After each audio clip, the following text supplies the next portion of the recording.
Hey fellas, how you doing? It's Johnny. I'm really tired, but it's a good tired. It's not a British tired where you're complaining about being tired because you don't enjoy your job. I love my job. Actually, it's not a job because I enjoy it. It's play. I'm just on my way to get some food. Glad you guys have been enjoying the last sort of batch of videos I've done, especially since changing direction from teaching pickup artistry to now really focus on the area of personal growth, social anxiety, confidence, a bit of spirituality, self-esteem, and the deep stuff, trauma. I was thinking a lot today, doing a lot of my own processing. Sorry, I nearly fell over. Doing my own processing, and it's great because when I teach other people and help them to overcome their challenges with their trauma and their fears, and they start overcoming them, so satisfying, so nice to see. One of my friends, Nick, that I worked with for about, I think I worked for Nick for a couple of months. I did a 6 weeks program, then he had a break, came back. It's just an amazing transformation that he's made. Came to my social circle event yesterday and I didn't recognise him in the sense of just how much he's changed, how much more confident he looks. It's just a completely different person. Anyway, I wanted to share this with you guys.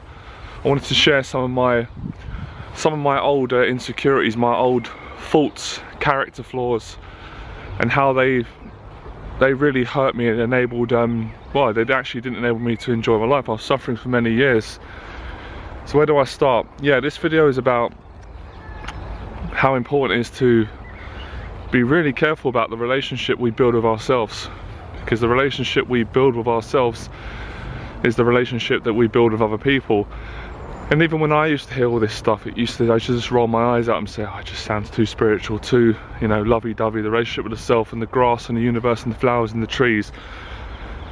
But I want to let you guys into something. I've never shared this, and this is one of the ones where it's not comfortable to talk about this, and sometimes I feel like I'm a victim seeking sympathy, and I'm not. The reason why selfishly I'm talking about this is because I've got the courage to talk about it because I've overcome it. I suppose it's very convenient for me psychologically to speak about something so open with the world, and you guys, that would be impossible for me to have spoken about years ago because I didn't even want to speak about it to myself. I was so ashamed about it. I actually buried it, rationalized it, and developed separate personalities, defense mechanisms, so I didn't have to look at it. I'm not going to go too much into detail, but I got a call today from a friend, an old friend from the past, and it's interesting because it's very difficult. It can be difficult initially when you change and your old friends are used to you being a certain way, so they almost get used to your pattern of behavior. And when you start changing, and obviously your patterns change, your patterns of behavior, you become more assertive, you just change in different ways, you're more confident. Obviously it can annoy them, they can get upset, it can make them feel, I don't know everything. I guess it can make them feel judged, it can make them feel like they're losing you, you've changed, it's personal, you've changed and you've got a personal problem with them. And of course it's very hard for people to understand that are close to you what you're going through if you're hiding it. So I know I've spoken about it a lot before, it's relevant for this topic. Because of the trauma I had growing up from my dad, and not just from my dad, from the experiences I have going to school. I got bullied a lot at school, I was bullied around my area. It created a sort of story in my own head that there's something wrong with me. I am, you know, in your own head it always seems so much more worse. It's like a monster. It's talking away and it's saying I'm different to everyone, I'm not good enough. And just catching my thoughts there, I got distracted. There's a story playing that's saying you're not good enough, and it depresses you, it makes you feel horrible, and you just try and pretend the story's not there. So it's only sort of the last few days to be honest, I've been really appreciating how far I've come. And it's nice that I'm able to measure that from a non-egotistical standpoint, just pure appreciation and humbleness. Because when I teach other people and I see how well they do with my help and support, it actually makes me appreciate being alive, doing the job I do, and it makes me appreciate the changes I've made. Sometimes I forget I'm hard on myself. I've got an internal monologue, and there's a part of me that's always saying it's not enough, you're not doing more, you should be transforming more people, the videos need to be better, you should be writing this, you should be doing that, you should be doing more seminars. But I can only do so much. I'm only one man. And I thought to myself, when I got the call today from a friend, I was quite firm. And I didn't feel guilty in it, and it's just because he called me, and it was, he wasn't honest. He wasn't calling me for genuine friendship. He was calling me, it's gonna sound weird this, he was calling me to steal from me, he was calling me to leech from me. But I thought about it today. I was polite, but I was firm. I know I'm busy, I'm working, I can't meet this person because it's not good for me. I've had to separate myself from certain people. But when I gave it some thought and I really was honest with myself, I thought, you know what? It's not his fault, it's my fault.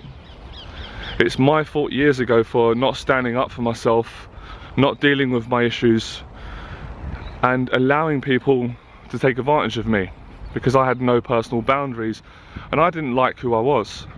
And I wasn't being myself. So when you look at it from completely a selfish standpoint, a Darwinian or a spiritual standpoint, just psychological, I was building relationships from a personality that I didn't like. Now that's not to say I didn't like everything about myself, but I didn't pretty much like anything about myself. And it didn't mean that the friends I had, I didn't like them, but I didn't fully trust them because I didn't fully trust myself. I was walking around damaged. And it's interesting because how I grew up and my mentality, the way my dad raised me, and just the area and my own mentality of what it is to be a man, you just didn't speak about your problems in that way. It was okay to say you're upset or you got the flu, but to go around saying that I'm traumatized and life's been tough on me, that wasn't being a man. So for years, because of my mentality, I've got to be a man, I've really fucking damaged myself. And on the flip side of that, I wasn't nice to people as well. I didn't treat people with respect.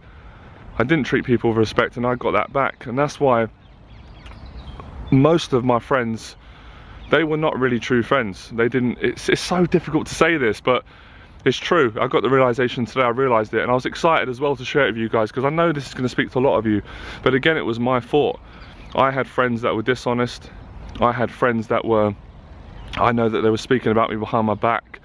They wasn't really concerned about my best interest. Every time I tried to better myself, they were jealous, they were judgmental, but so was I. Because the relationship I was building with people was based on fear and insecurity. And I was coming from a psychology where I was a people pleaser / maniac who, you know, if someone criticized me or pushed me a bit, I would resort with violence. I did it all the time. So my friends didn't just not respect me, they were afraid of me. So they were afraid of me physically because they knew that if we push Johnny too far, he's physical, and I will do it. You know, that's just how I was. And that was a defensive mechanism because of my dad was violent to me, physically violent. And then when I went to school, of course, you're projecting fear, you're defensive, people target you. And it's interesting that I thought about this today. The people that are most dangerous are other insecure people. So what we've got here, we've got a common case in psychology, a pattern. And I'm not being judgmental here, I'm just being brutally honest. This is going back in the past. I'm talking about me anyway. I take responsibility, as you guys know, or you should know. I built relationships with other people that were damaged, that came from damaged homes, that were traumatized by their parents. Now it's almost sad, isn't it? Because as you say it, it can bring a tear to my eye. It can make me sad because these are human beings. And what makes me any different? I'm not. But at the end of the day, the truth was, I wasn't enjoying my life, and I had very, very bad social phobia, social anxiety. I was afraid of people. I was especially terrified of men because my dad, it resembled in other men, and that's why I was either always fighting with fists or backing away and being a people pleaser. And I thought about it even deeper. I was actually more afraid. Physical violence didn't frighten me more than, how can I say it, verbal confrontation. Verbal confrontation with a person scared me to death.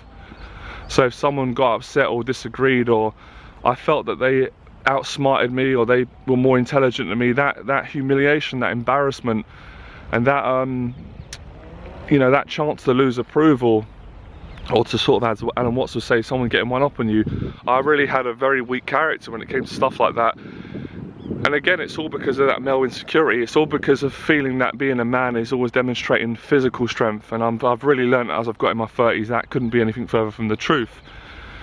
So today it was quite easy to, it was easier, sorry, to forgive my friend who called me up, because it triggered me off. I felt, you know, when you feel something triggered in you, but I knew it was, that's my old issue.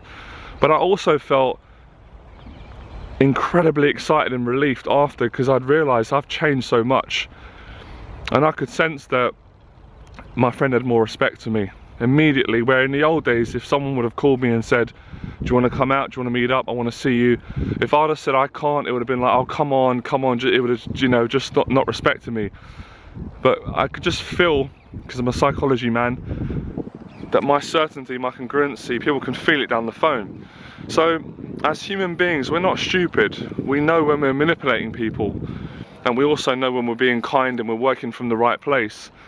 So I really wanted to share this with anyone at the moment who is in a place where they're not being themselves, they're not healed their pain, their relationships in their life are not honest, they're not feeling comfortable around their own friends and family. It's so important, guys, that you get this handled. I'm very blessed, because I'm still quite young.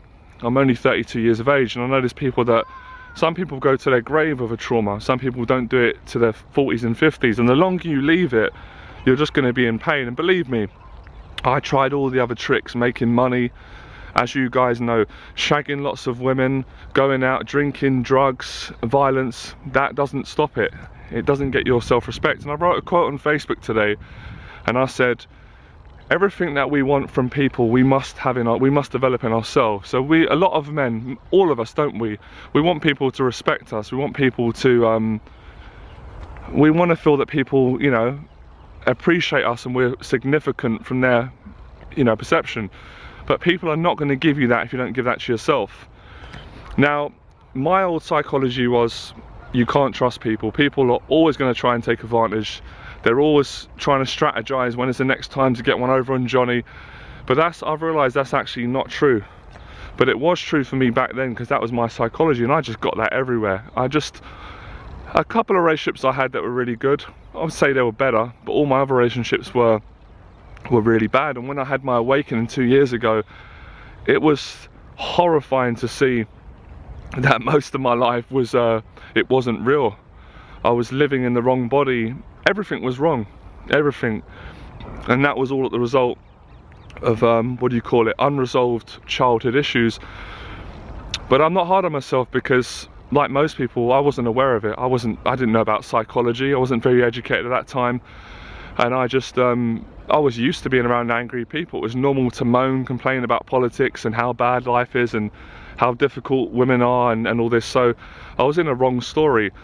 But on a positive note, what I think so exciting and gives hope to everyone, and I don't need hope because I've made this transformation. Well, we all need hope, but you know, in that respect, we have got an authentic self.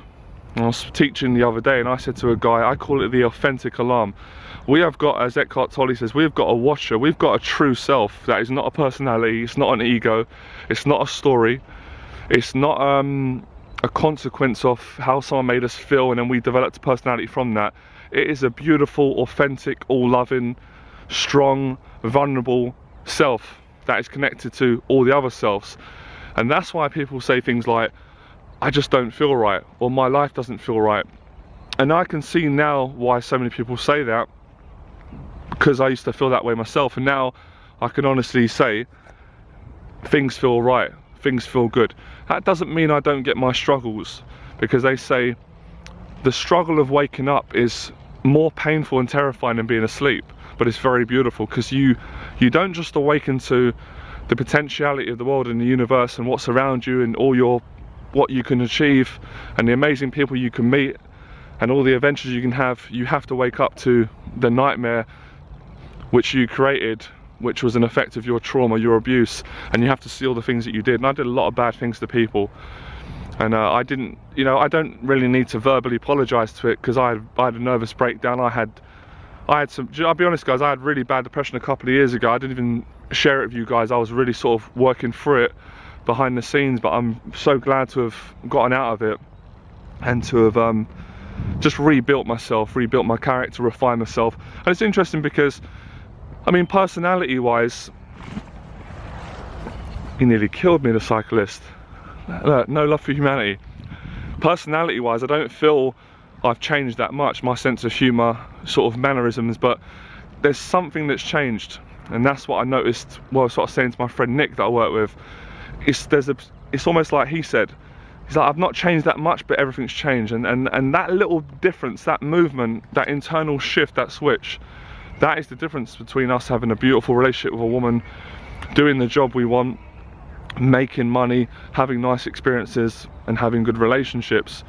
So I don't blame my friends for taking advantage of me years ago and being manipulative and using me and using tricks and flattery and blackmailing me, because I was an open wound. And I remember Tyson saying this, and I really felt it when he said it. He said, when I was famous, I was like, what did he say? He said I was a magnet for leeches. Everyone was leeching off of me, and that's what people were doing to me. And I'm sensing that thousands of you now that I'm speaking to, probably like myself, you've probably got a very good personality. Everyone's got a good personality, haven't they, deep down? But I find people, I've worked with loads of people that have had social anxiety or trauma, or a bit nervous of people, or their character needs strengthening, are usually very nice people. And that's where you're open to be manipulated by people. So that's why we have to get our integrity right. Our integrity is our guardian angel, and we don't get our integrity right by banging people to death with our hands, because I tried that, and look, it works in the sense that people will be frightened of you, but it doesn't, there's no love in it, and it won't make you happy, and you'll probably be in prison. So don't do that. So you have to practice speaking up. You have to practice saying enough is enough. You have to say no when it's no, and people will naturally respect you more and sense it. Now, I don't want to make you paranoid and go over the top and start running up, calling your friends and saying I don't want to be friends no more. But if you really want to get brutally honest and you want to waken up and transform, you can easily do a check and look at your life right now and see what your relationships are like. And I guarantee you it's no coincidence. If your relationship's great right now, I guarantee that you like yourself, you're in a good place. If your relationships are not good, that's because your relationship with yourself is not good. The exciting thing is, because I make these videos to inspire people, give hope, give the solution, it doesn't matter how bad our predicament is in life. You can be in the ninth circle of hell mentally. You can change it and get out of it. And I've done it, I'm proof of that. And I've worked with loads of men who are proof of it. And it's funny because I did a talk in London yesterday, and I talked about trauma, love, honesty, strength, women. But the main theme of the talk was courage. Courage is free. Every man has courage, but it's having the courage to find it and use it. Sometimes we're using the courage in the wrong areas. So when I look back, it was so easy now for me. When I thought back, it would have been so easy just to say to someone, just to have personal boundaries. And I'll give you an example. I remember I had a friend all the time, and I didn't mind, because I enjoy generosity. But he would ask me for money to buy drugs, to smoke cannabis and to buy alcohol. And it used to annoy me. And that's my authentic self, but I'd overlook that and say I'll just give it to him to keep the peace, but that was the wrong thing to do. Because that's how people lose respect for you. You don't respect yourself. Now on the other hand, if a friend does ask you for money and it's for the good cause and you want to give it, you give it by all means. I love generosity and friendship, and then your friend will do the same for you. It doesn't always have to be money. There was a time when a friend asked me ages ago, it's going to make me sound like I'm a little convict, this is my old self, I'm changed now, I'm a God-serving man now. A friend asked me to go to court with him. I didn't really want to go, because I don't like these places, and I've been caught years ago, but I did it because he was my friend and helped him out. I went, and then he had another child, so can you come again? And I didn't want to go, and he's giving me a hard time and accusing me of not being a friend. And I remember it was difficult, but I said no, I can't go. And I had work and I was busy. This is a couple of years ago, or like a year and a half ago. And this is when I really started to realise I need to change my social circle. I need to get really straight and honest, and I need to change everything. I need to change the relationship with my dad, which I did. I need to start respecting myself. I need to start tidying my room. I need to start treating other people with respect and not just seeing, oh, this is a guy just in a newsagent, so he doesn't matter to me. She's a beautiful girl, let me be nice to her to get in her knickers. Oh, this guy, he's a weak guy. I had to stop doing all that. I had to treat everyone with respect, but I had to start with myself. And it's amazing how my reality has changed. I wouldn't say something that's simple, but it is simple. I'm contradicting it. I have to contradict a lot. So, very important, most important thing you'll ever do, and it's nothing, I've got to keep saying this because I know I'm talking to, I just feel I need to say this to you guys, there's nothing unmanly about it. And you don't need to do it with a shred of violence. You don't need to, I didn't use, it's amazing, I've changed my whole life. This is an achievement for me because I came from a rough background. I'm sure if you're from a council estate or a rough area, you'd relate to me on this. I've done all these changes without using any violence, and I'm really proud of myself. And some people would be horrified by that. They'll be like, well, Johnny, that's not an achievement. It is an achievement. Because how I grew up, it was just, you know, it was, you couldn't fuck around. If you were weak, you got dominated in that sense. But I was weak. I was weak socially. My character was weak. I was strong physically. I could have a tear up. People were frightened of me. But when people are frightened of you, the people being frightened of you is not respecting you. So if someone's afraid of you physically because you're dangerous, they don't respect you. They don't like you. Now, I'm gonna end this video on a last note because I don't know why. Tyson speaks to me. I see such a similarity.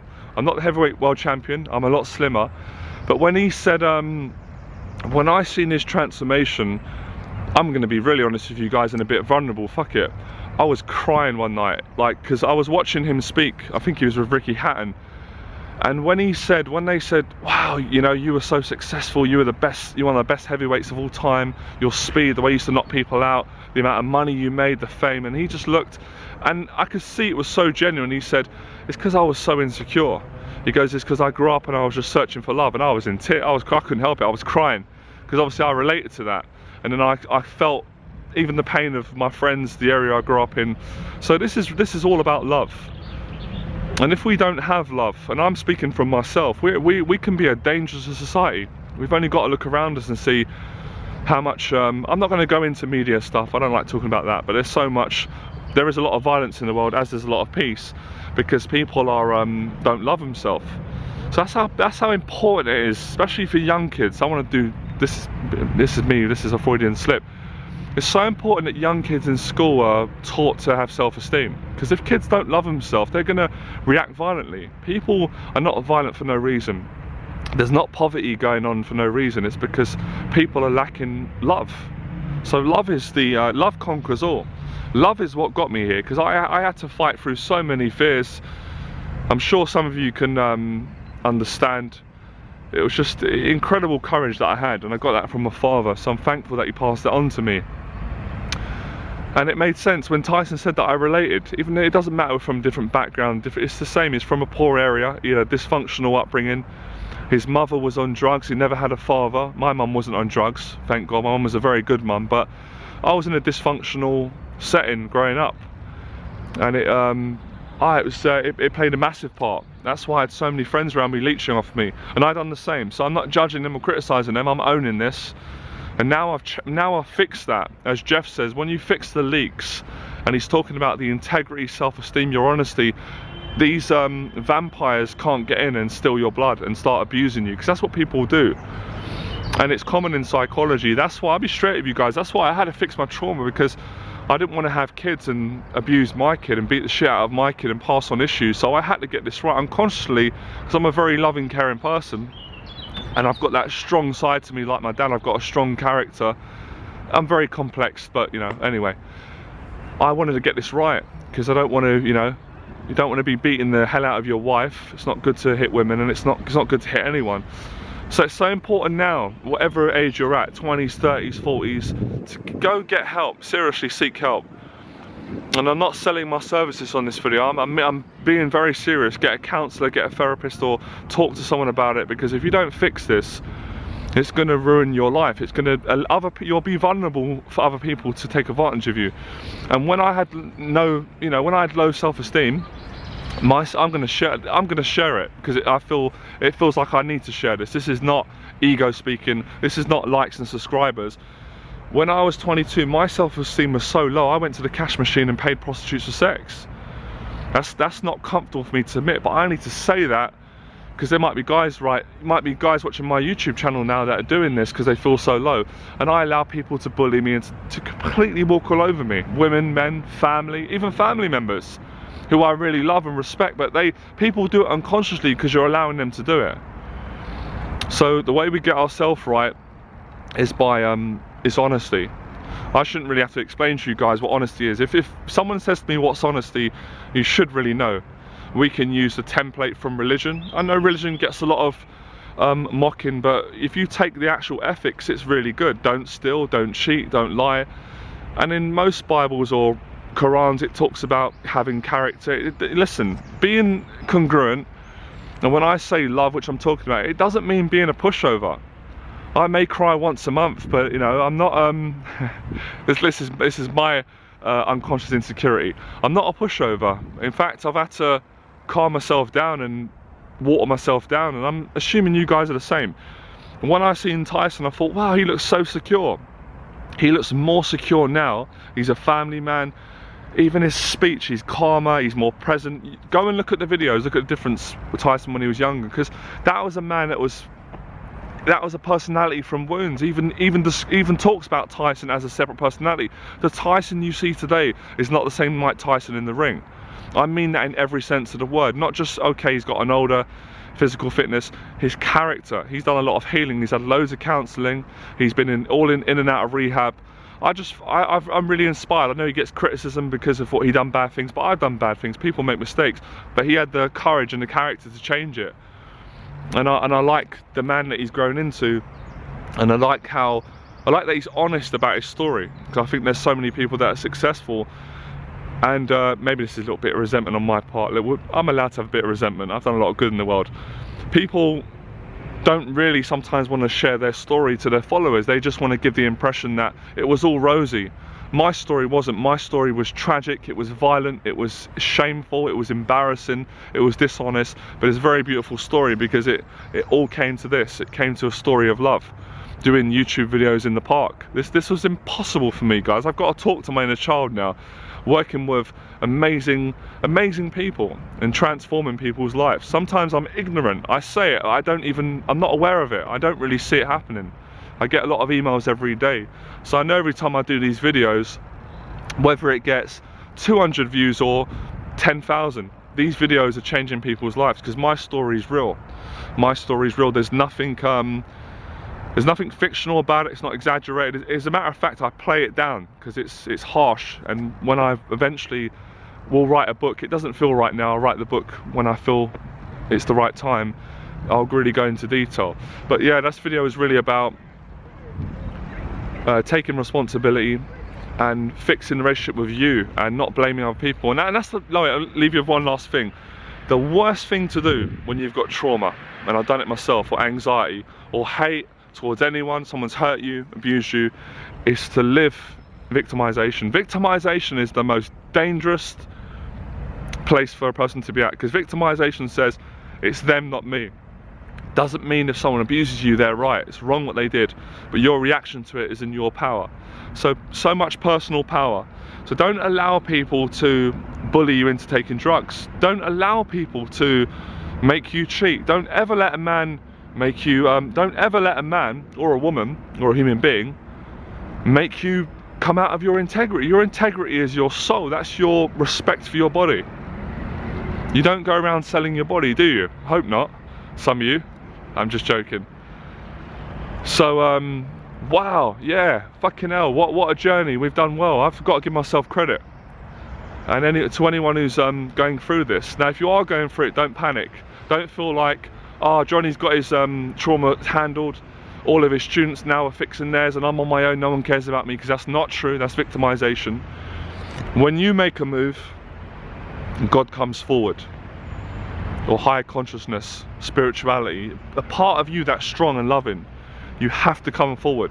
You can't play victim, because to some extent no one cares. When I was going through anxiety, I was depressed, I couldn't even afford to get on the bus. No one gave a shit. No one gave a shit apart from my nan, God rest her soul. I love my nan to bits, my mum, but no friends cared then. But when you're famous and you're happy, everyone wants to come